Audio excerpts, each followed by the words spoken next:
Hello. आज हम लोग पढ़ेंगे present perfect continuous tense. Okay, तो चलिए देखते हैं। प्रेजेंट परफेक्ट कंटीन्यूअस टेंस की पहचान होती है हिंदी वाक्य में समय के साथ रहा हूँ, रहा है, रही हैं, रहे हैं इत्यादि शब्द होते हैं और कार्य का जारी रहना पाया जाता है। जैसे कंटिन्यूअस में होता था, कंटिन्यूअस में सिर्फ कार्य का जारी रहना पाया जाता था। जैसे बच्चे खेल रहे हैं, इसमें समय भी दिया रहेगा। जैसे बच्चे सुबह से खेल रहे हैं, समय दिया है, प्रेजेंट परफेक्ट कंटीन्यूअस टेंस। और अगर सिर्फ हो बच्चे खेल रहे हैं तो कंटिन्यूअस टेंस हो जाएगा। तो ये प्रेजेंट परफेक्ट कंटिन्यूअस टेंस है, समय दिया रहेगा। इसमें भी 4 स्ट्रक्चर बनेंगे। तो हम लोग यहाँ मैंने सिर्फ 2 स्ट्रक्चर लिखा है, अफर्मेटिव नेगेटिव एक जगह और इंट्रोगेटिव नेगेटिव एक जगह। अगर आप देखेंगे अफर्मेटिव सेंटेंस तो सिंपल सा है, सब्जेक्ट आएगा, फिर हेल्पिंग वर्ब हैज या हैव में से कोई एक आएगा, फिर बीन, फिर ING verb, object etcetera, since or for और लास्ट में टाइम दिया रहेगा। ओके, अगर ये सेंटेंस नेगेटिव हो तो उस कंडीशन में हैज या हैव के बाद नॉट का प्रयोग करेंगे, फिर बीन आएगा। ओके, इंट्रोगेटिव सेंटेंस का स्ट्रक्चर बनता है क्वेश्चन वर्ड, फिर हैज या हैव में से कोई एक सब्जेक्ट के अनुसार, फिर सब्जेक्ट, फिर been, ING verb, object etcetera, since or for, last में टाइम और सबसे अंत में क्वेश्चन मार्क। क्लियर? अगर इंट्रोगेटिव सेंटेंस में नेगेटिव आ जाए तो क्या करेंगे? सब्जेक्ट के बाद नॉट आएगा। मैंने हर बार बताया है, प्रत्येक टेंस में, किसी भी टेंस में अगर सेंटेंस इंट्रोगेटिव है और उसमें नॉट लगाना है तो हम सब्जेक्ट के बाद नॉट का प्रयोग करेंगे। ओके, चलिए देखते हैं, एग्जांपल से समझते हैं। अगर एग्जांपल पहले लेते हैं, बच्चे सुबह से खेल रहे हैं। बच्चे सुबह से खेल रहे हैं क्या हो जाएगा? वर्ब। बच्चे सब्जेक्ट, सुबह से टाइम है, ऑब्जेक्ट है ही नहीं। ट्रांसलेशन बनाते हैं, इसमें नहीं शब्द नहीं आया, क्वेश्चन वर्ड भी नहीं आया, क्वेश्चन मार्क भी नहीं है, अफर्मेटिव सेंटेंस हो गया। अफर्मेटिव सेंटेंस का स्ट्रक्चर था सबसे पहले सब्जेक्ट, तो सब्जेक्ट क्या होगा? बच्चे, चिल्ड्रेन। हैज या हैव में से कोई एक प्रयोग करेंगे। जब प्लूरल नंबर होगा तो है, जब सिंगल नंबर होगा तो हैज का प्रयोग करेंगे। सब्जेक्ट यहाँ पे प्लूरल नंबर है तो हम हैव का प्रयोग करेंगे, तो हैव हो गया। फिर क्या आएगा? बीन, बीन हो गया। फिर आईएनजी वर्ब, वर्ब क्या है? खेल रहे हैं, प्ले मीन्स खेलना, तो प्ले में आईएनजी हो गया, प्लेइंग। फिर ऑब्जेक्ट कुछ है ही नहीं, फिर एटसेट्रा कुछ है ही नहीं, फिर सिंस या फार में क्या लगाएंगे? सिंस, तो हो जाएगा सुबह से है तो से के लिए हम प्रीपोजिशन सिंस लगाएंगे और सुबह के लिए टाइम मॉर्निंग। ठीक है, अभी मैं बताऊंगा कहाँ पे सिंस और कहाँ पे फार लगाते हैं। एक और एग्जांपल देखते हैं। दूसरा एग्जांपल है, वह मुझसे 2 दिनों से बात नहीं कर रहा है। बात नहीं कर रहा है क्या हो जाएगा? वर्ब हो जाएगा। नहीं सब नेगेटिव है, उसको छोड़ देते हैं, छाटने में कोई दिक्कत नहीं है। सब्जेक्ट कौन बात नहीं कर रहा है? वह, तो वह हो जाएगा सब्जेक्ट। वह बात नहीं कर रहा है, किससे नहीं कर रहा है बात? मुझसे, हो जाएगा ऑब्जेक्ट। ओके, ट्रांसलेशन क्या बनेगा? सबसे पहले सब्जेक्ट ही, फिर ही सिंगल नंबर सब्जेक्ट है, इसके साथ हैज का प्रयोग करेंगे, हैज हो गया। अब इसमें नहीं शब्द भी आया है, मैंने आपको क्या बताया? हेल्पिंग वर्ब के बाद नॉट का प्रयोग करते हैं। अफर्मेटिव सेंटेंस में अगर नहीं शब्द आ जाए तो नेगेटिव सेंटेंस हो जाएगा और उसमें ट्रांसलेशन बनाते समय हेल्पिंग वर्ब का नॉट का प्रयोग करते हैं। लेकिन यहाँ पे एक समस्या ये है कि हेल्पिंग वर्ब 2 वर्ड में आया है, 2 शब्दों में आया है। ओके, तो उस कंडीशन में हम क्या करेंगे? जब कोई हेल्पिंग वर्ब 2 शब्दों में आ जाए तो नॉट को उन दोनों शब्दों के बीच में रखते हैं। यही चीज अगर इंट्रोगेटिव सेंटेंस में हो, 2 हेल्पिंग वर्ब में 2 वर्ड आए हों, इन दोनों वर्ड के बीच में सब्जेक्ट को रखते हैं। जैसे यहाँ पे सब्जेक्ट हैज या हैव के बाद सब्जेक्ट फिर बीन आया है, यानी हैज बीन या हैव बीन के बीच में सब्जेक्ट का प्रयोग करेंगे। उसी तरह से यहाँ पे नेगेटिव में नॉट आ गया तो हैज के बाद नॉट लगाएंगे, फिर बीन लगा देंगे, तो समझ में आया? हो जाएगा he has not been, फिर क्या आएगा?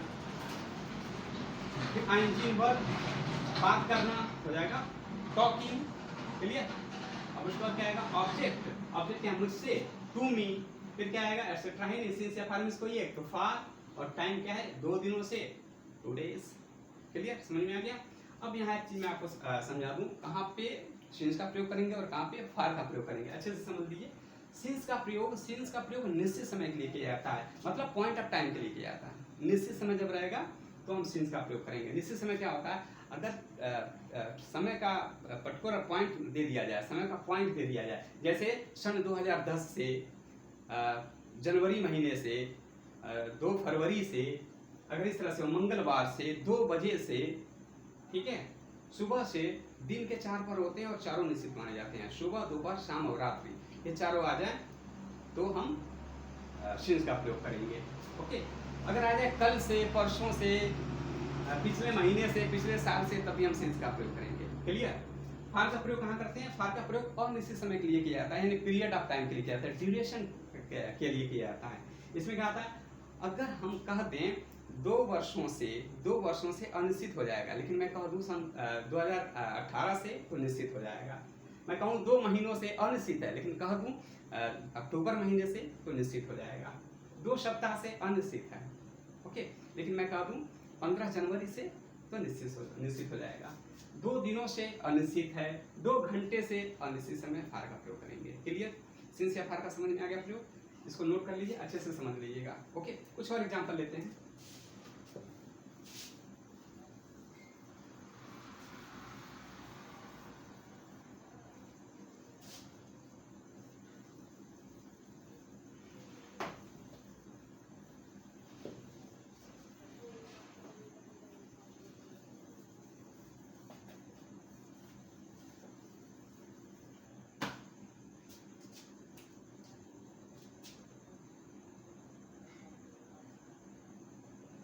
सुबह से वर्षा हो रही है, वर्षा हो रही है, वर्ब है, सुबह से तो टाइम एक्सेट्रा हो जाएगा, छोड़ देते हैं। इसमें देखिए सब्जेक्ट नहीं आया है। जब ट्रांसलेशन बनाते समय हिंदी सेंटेंस में सब्जेक्ट ना आए तो इट को सब्जेक्ट मान लेते हैं। एक और पहचान है, इसका प्रयोग मैं आपको आगे बताऊंगा। जब भी मौसम बताना हो या समय बताना हो तो हम इट को एज ए सब्जेक्ट यूज करते हैं। ओके, यहाँ पे मौसम है, वर्षा हो रही है, तो क्या हो जाएगा, इट को हम सब्जेक्ट मानेंगे, हो जाएगा इट। अब इट सिंगुलर नंबर का सब्जेक्ट माना जाएगा तो इसके साथ हैज का प्रयोग करेंगे, हो जाएगा हैज, इट हैज, फिर आएगा बीन, फिर आएगा वर्ब में आईएनजी, वर्षा होना, रेन, आईएनजी जोड़ देंगे, रेनिंग, फिर ऑब्जेक्ट एक्सेट्रा नहीं है, सुबह से है, सुबह निश्चित टाइम माना जाता है, क्या हो जाएगा, since, time morning, morning. Clear? एक और एग्जांपल नेगेटिव का ले लेते हैं। वह इस शहर में 10 वर्षों से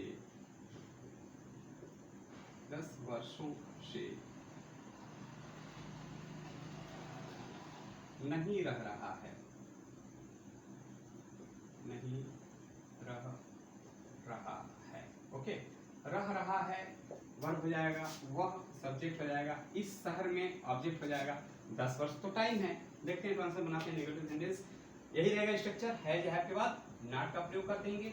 अगर इंट्रोगेटिव सेंटेंस है तो सब्जेक्ट के बाद नॉट का प्रयोग करेंगे। ओके, सब्जेक्ट सबसे पहले वह, ही, फिर हैज या है में से कोई एक लग जाएगा, क्या हैज, क्योंकि सिंगल नंबर सब्जेक्ट है। नहीं रह रहा है तो नॉट का भी प्रयोग करेंगे, फिर आएगा बी, फिर आईएनजी वर्ब रह रहा है, लिविंग, फिर ऑब्जेक्ट आएगा इस शहर में प्रीपोजिशन है तो प्रीपोजिशन सबसे पहले लगाएंगे, इन दिस सिटी, फिर आएगा सिंस या फार, टाइम के लिए, से के लिए सिंस या फार का प्रयोग करेंगे। 10 वर्षों से अनिश्चित या निश्चित है, 10 वर्ष अनिश्चित है तो क्या हो जाएगा, फॉर 10 years। क्लियर? वह इस शहर में 10 वर्षों से नहीं रह रहा है, ट्रांसलेशन बनेगा he has not been living in the city for 10 years। Clear? कुछ और एग्जांपल लेते हैं इंट्रोगेटिव का।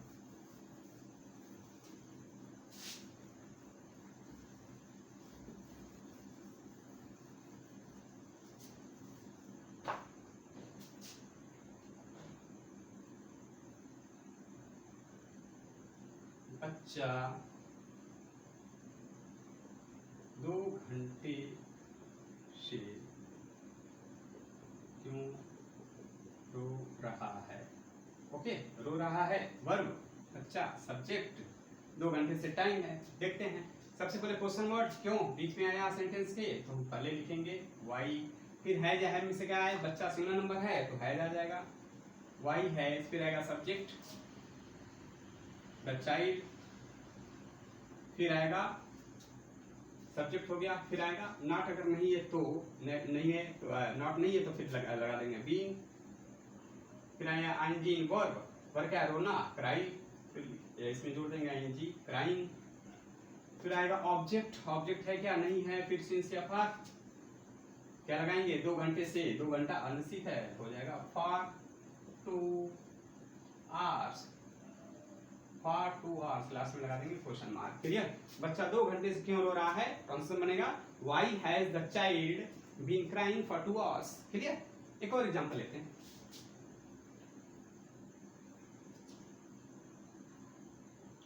आप एक सप्ताह से स्कूल क्यों नहीं जा रहे हैं। ओके, जा रहे हैं वर्ब, आप सब्जेक्ट, स्कूल ऑब्जेक्ट, ट्रांसलेशन बनाते हैं। सबसे पहले क्वेश्चन वर्ड है व्हाई, क्यों, है या है आप के साथ, यू के साथ हमेशा प्लूरल नंबर का हेल्पिंग वर्ब यूज करते हैं। क्या हो जाएगा हैव, व्हाई है, फिर सब्जेक्ट आप, यू, फिर नेगेटिव का नॉट है तो नॉट लिखेंगे, फिर आ जाएगा बीन, फिर आईएनजी वर्ब, जाना गो, इसमें जुड़ जाएगा आईएनजी, हो जाएगा गोइंग, फिर आएगा एटसेट्रा, कुछ नहीं है, सिंस या फॉर में से क्या लगाएं, से के लिए, एक सप्ताह है अनिश्चित समय, फॉर 1 वीक, इसमें क्वेश्चन मार्क। आप एक सप्ताह से स्कूल क्यों नहीं जा रहे हैं, ट्रांसलेशन क्या बन गया why have you not been going for 1 minute, object है इसमें school, to school for 1 week, आप एक सप्ताह से स्कूल क्यों नहीं जा रहे हैं, why have you not been going to school for 1 week. Clear? आज बस इतना ही, थैंक यू।